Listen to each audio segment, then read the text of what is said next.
young pretty teen stars. Na minsan pa Dalawa to, ah. Nang minsan More than one. Minsan lang siya. Diba teen stars? Young teen star. Ang gulo. Young teen star. Okay, ang nakutilo naman siya. Nung kumanta sa mall, kumanta ng Kiss Me. Kiss Me. Nakalimutan yung lyric. Ang ginawa pa naman, lyrics. Ang ginawa mo naman, ang ginawa mo naman, kumuha ng ano. Can you sing with me? Join na mo na.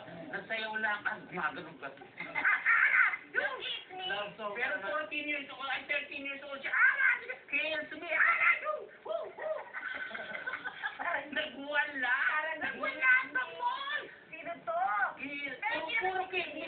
Kiss me. Come on, Chika niya lang yung first. Chika. Pero, Chika 13 anyos. Yung bata? Ay! Ibulong ko. Galing mo!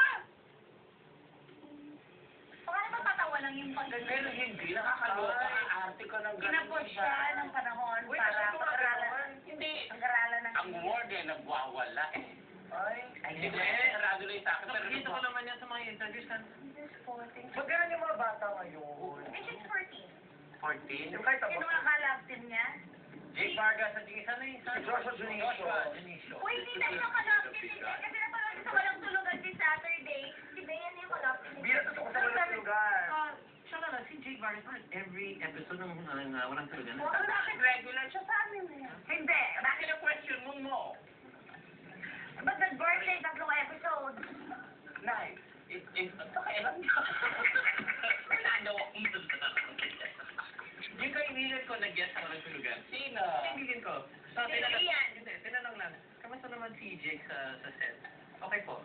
Mabait naman siya. Okay din. So, mukhang sabihin mo, magiging siya magaling artista. Oo. Ang interview.